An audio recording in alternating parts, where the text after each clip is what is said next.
Hello, today we will be talking to Professor Michael Barton from the Department of Sociology at LSU.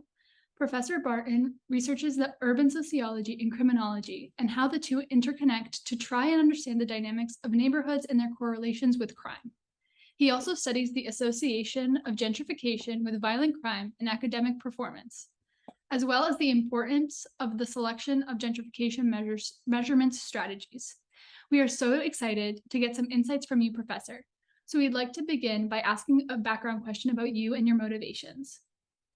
What was your inspiration to become an expert in urban sociology, criminology, and gentrification? Do you have a personal connection to this subject matter? I've always been interested in neighborhoods and communities. Kind of my parents were born in Chicago, and they raised me in a small town in northern Illinois, and so kind of seeing the dynamics of kind of rural and urban areas. Because I still had family in Chicago, got me really interested in neighborhoods and communities from a really young age. Um, it really wasn't until I got to Albany for grad school that I started to really get interested in gentrification, though. I actually didn't even know what gentrification was. As it turned out, I was living in the Center Square neighborhood in Albany when I first got there for grad school. And I was talking with my neighbors and my landlord and trying to understand kind of what the neighborhood was going through and some of the processes and changes that were happening. At the same time, the sociology department was hiring urban sociologists, and all the job talks, the candidates were coming and talking about gentrification. And as they're discussing this concept, I'm starting to think about, what I was talking with my neighbors and my landlord, and it was the same process. It just gave me a name and a concept to kind of build out what is my experiences. And so that's when I started to get really interested in gentrification. And from there, I'd had this interest in crime, and so I kind of joined the two, trying to understand, what that connection is between gentrification and crime, and how gentrification changes neighborhoods and communities, and what kind of implications that has for crime. A neighborhood that we are particularly interested in exploring is Washington Heights, which is home to a significant Dominican population. Recently, Columbia built an expansive medical school campus, which displaced many of the local residents and businesses. Part of your research and our interest is gauging the extent to which gentrification of Washington Heights is brought on by Columbia specifically. What would you say is an appropriate means of quantifying gentrification? So it's really hard to quantify gentrification. There's a variety of different strategies that are used to measure gentrification. A lot of what I do is I work with census data, and so I'm often looking at population changes. But I think when you're talking about changes in businesses, and I think even more importantly, is there's a cultural element, there's a community element that's changing when neighborhoods experience gentrification. And so the expansion of the Columbia Medical School would have meant that potentially some residents were forced out, potentially some residents left on their own because they didn't like what was going on. But whether they were forced out or whether they left of their own volition, the neighborhood was changing, the sense of the neighborhood, what it meant to live there for the residents. And that's really important because you want people to invest in the neighborhood. And if they don't feel like they belong there, or they feel like they're being pushed out, they're not going to invest in the same way. And so you see examples of this across in many different contexts. It's sometimes referred to as studentification. And so colleges and universities, as they expand because they need housing or they need to build new buildings, they expand into areas that are more disadvantaged, where the residents don't have the same power or voice to be able to resist changes. And so then you see processes kind of like what you're seeing in Washington Heights. I think it's interesting that you mentioned the cultural aspect, because that's what I was particularly interested in.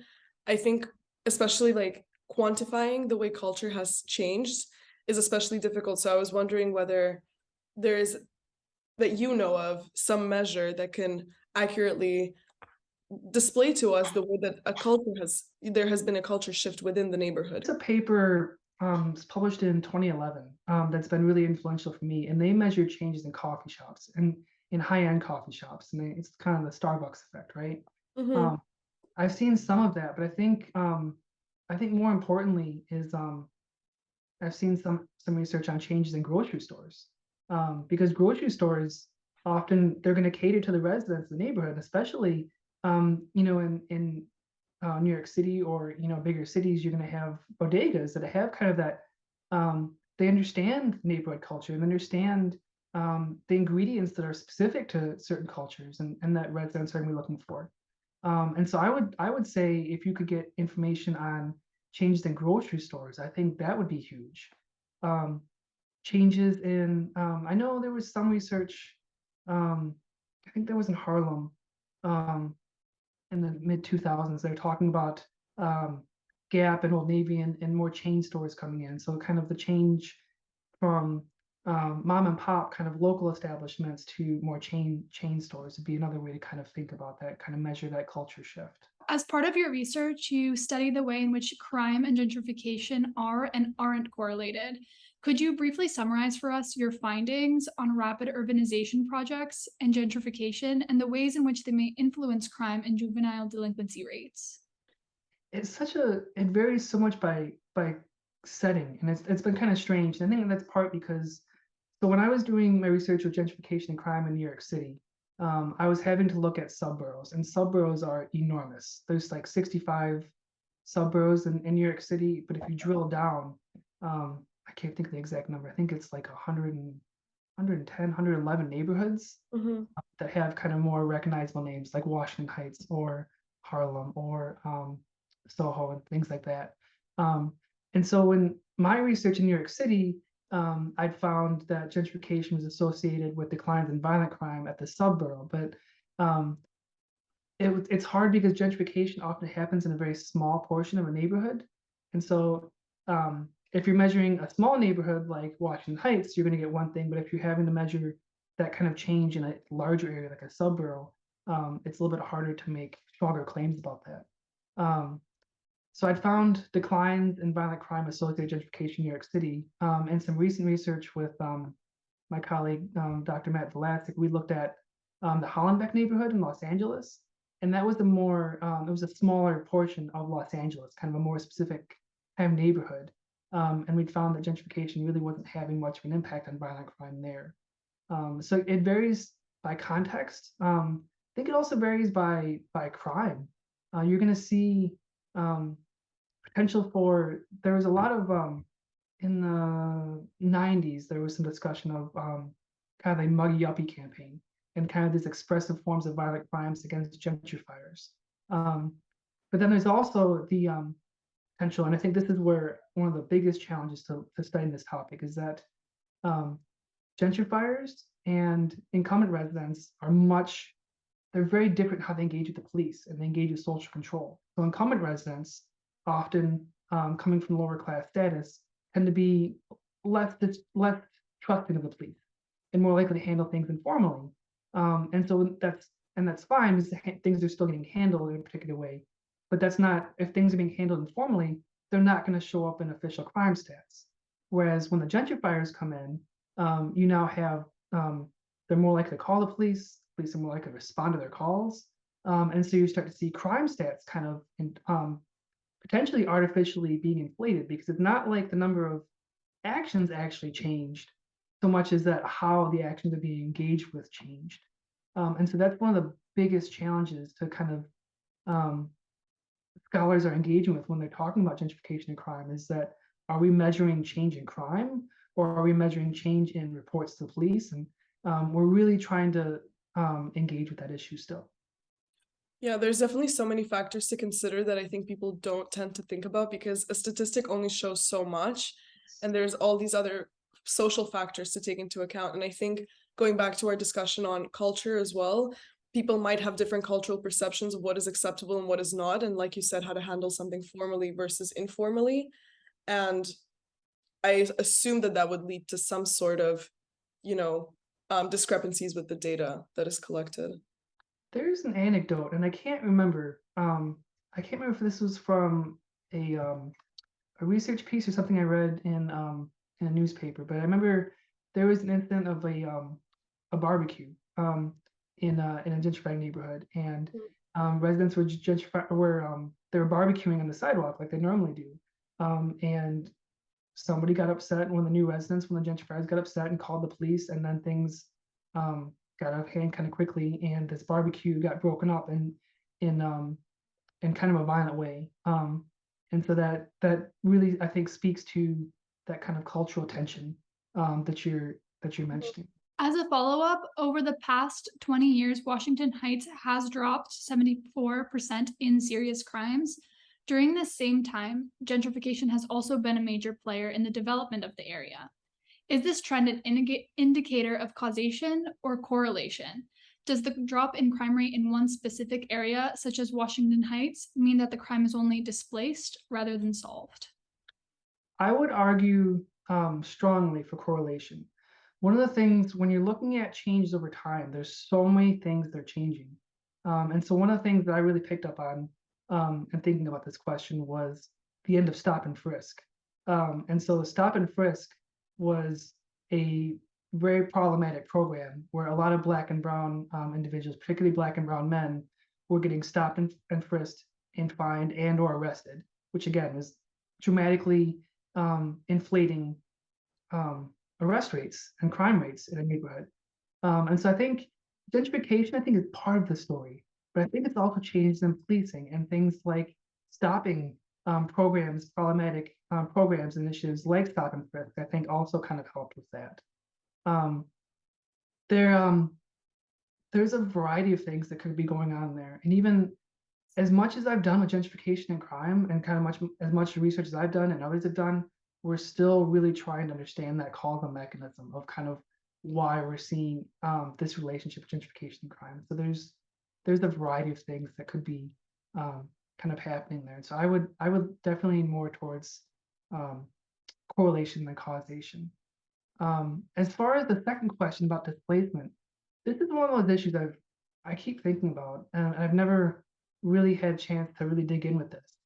I know there is some discussion about displacement. So you're moving people to other neighborhoods, and so that's could potentially displace crime to other neighborhoods, especially if you're thinking about like local drug markets. It's kind of where one of the big things I was thinking about with that is that you're displacing residents and you're displacing things like a drug market, and that could potentially mean crime gets displaced. But there's also some evidence, and a lot of gentrification and crime research talks about this, is gentrifiers being higher value targets, and gentrifying neighborhoods may end up becoming attractive to potential criminals. And so the residents may get displaced, or other factors like drug markets and similar processes. But then people come back to the neighborhood, or people are attracted to a neighborhood that is gentrifying because they know that people are going to have higher value property. They're going to have iPhones. They're going to have fancier technology. They're going to have more jewelry, for example. But they're also, because of kind of their sense of who they are, middle class residents tend to be a little more kind of entitled, kind of this sense of the neighborhood, which means they're not really looking out for themselves. They're not thinking about how to protect themselves in the same way that residents of a disadvantaged neighborhood would be thinking about how to protect themselves. And so then people may go back to gentrifying neighborhoods to target gentrifiers because of the higher value property, but also because they're less likely to be thinking about self-protection in the same way. Has there ever been a trend that particularly surprised you that you were noticing? Because I believe that everyone kind of associates gentrification as a force to decrease crime rates. So I'm just wondering whether there has ever been a statistic or just a thing you noticed in New York or outside that surprised you. Initially, I was very surprised because I think when I started researching this, I had this sense, because the way the neighborhoods and crime literature talks about neighborhood change in crime it's rooted in research that was occurring during the early 1900s in major cities, and this idea that crime was this kind of lower class phenomenon. And I think when I initially started researching this area, that was something that I was falling into because that's where the literature was. And I think as I became more familiar with the research and started to be kind of very critical about that, and the fact that we are typically focusing on lower class neighborhoods and crimes that are more likely to be associated with lower class individuals, it started to make a little more sense why we see more divergent or kind of varied findings in regards to gentrification and crime. because we're not necessarily looking at all kinds of crime. We're looking at crimes that are more likely to be associated with lower class individuals. And so I think if we looked at other kinds of crime, if we looked at crimes associated with the middle class, I think we would find very different findings as far as what's going on in these neighborhoods. So I think that's how I would answer that. It's just interesting to think about the way that the narrative controls our perception of things. And in the same way related to Washington Heights, in this scenario, the gentrifying agent is a large, expansive medical school campus, and which is associated to one of the best hospitals in New York City and the country as a whole. So I guess our question is that, how do you think this applies to the situation in Washington Heights? Can gentrification be considered a force for good? Could be. I think there's some potential there. And I think this is one of the things that when you see the expansion of healthcare, that always has the potential to be a great thing, because I think that's where lower class neighborhoods often struggle because of food deserts and because of lack of healthcare. And so the having greater access to healthcare is always potentially a good thing. The problem or potential challenge there is, can the residents afford the healthcare, and can they actually access these resources? And I think that's kind of more broadly, the gentrification literature talks about, hey, we're breaking up food deserts, we're bringing in all new establishments, but it's not always accessible to the residents who live there initially. And so that was one of the things that I don't know to the extent that Columbia is doing this and the medical school is doing this, but assuming that they have some kind of program, or that they're aware of this, and that they're meeting with community organizations and community residents, trying to understand their needs, and potentially offering maybe discounted services, or I don't really know how else to frame that. So it could be this force for good because it's providing greater access to medical services, but you do want to make sure that the residents can still access it. So that the research on gentrification and health. So I wrote some couple papers with my friend Dr. Joe Gibbons, who's at San Diego State University, and we'd found that gentrification was associated with marginal increases in health and self-rated health for neighborhoods, but when you broke it out by race, it actually was associated with worse health outcomes for Black residents. And so that's one of these things, like it could lead to health improvements on the average, but you want to make sure that neighborhood residents can access these services so that they're benefiting from that healthcare or similar kind of services. Related to that, though, is so there's physical health and mental health, and the physical health and mental health are related, but I think with we're talking about discussions of displacement, I think mental health is potentially more important of the two, because when displacement occurs, people are upset about potentially being priced out of the neighborhood, but they're also potentially upset about their friends and relatives and neighbors being displaced. And so it breaks up local communities. And so that can potentially break up service networks. And so again, kind of people may have handled things informally or relied upon each other for different kinds of for rides to different places, jobs or healthcare or whatever. And so when you're breaking up networks, again, whether it's forced or just kind of encouraged displacement, that is going to be mentally taxing for residents. And so it's when you bring in these healthcare services, we tend to think of physical health first, but we also kind of want to be cognizant of the importance of mental health for the residents of these neighborhoods also. Yeah, I'm so glad that you mentioned the mental health aspect of it, because in university I study psychology a lot, and I think for me personally, I've always really been interested in this specific aspect, especially in children, because when you think of it at the baseline, children get acculturated to a certain climate and they grow up with a certain network, and then in a pretty rapid change, they're completely plucked out of it, and that can lead to the same psychological effects that the children of immigrants experience and the children of refugees experience. Yeah, and I think that actually, I've done some research with gentrification in schools, and that broader research talks about very similar kind of processes. And so there's this idea that schools and gentrifying neighborhoods are going to experience improvements, and on average they do, but the children of gentrifiers are more likely to benefit. The children of incumbent households to be more disadvantaged and don't necessarily have the same kind of resources, but they're also, like you say, engaging with these cultural tensions. And so they're trying to have, maybe at home they speak their native language with their parents and their family members, but when they go to school they're expected to speak English and only English, and kind of the local school may not be engaging with the local culture in the same way. So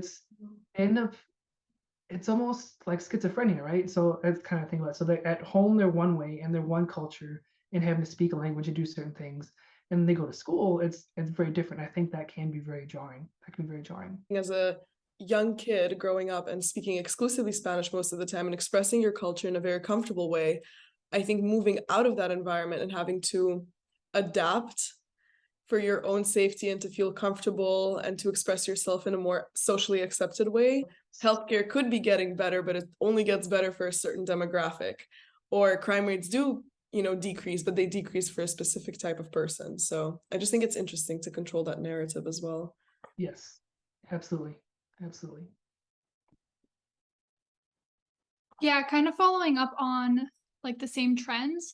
We know that New York Presbyterian healthcare system in Washington Heights did cause many of the local businesses to be displaced, but is also known as like the largest employer in the area currently.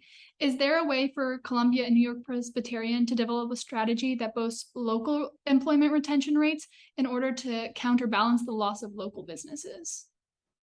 So there's two prongs to that I would argue. One is the wages need to be at least the same or higher, and potentially I think probably higher, because it's the displacement of those businesses, which is going to be things like local grocery stores or other local services that things would have been more affordable, right? And so when you're bringing in these new establishments, they offer better quality fruits and vegetables and resources, but they're more expensive.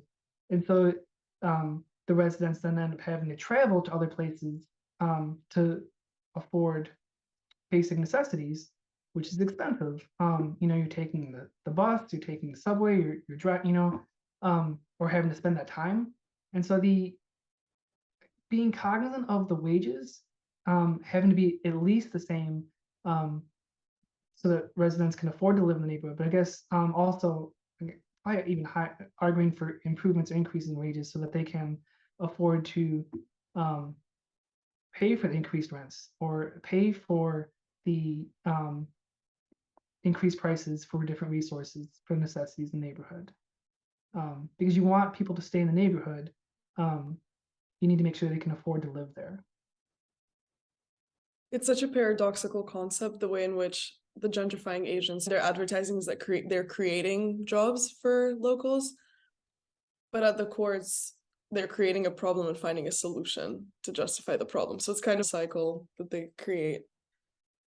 Yeah, and that's ideally, and this sometimes happens, most time it doesn't.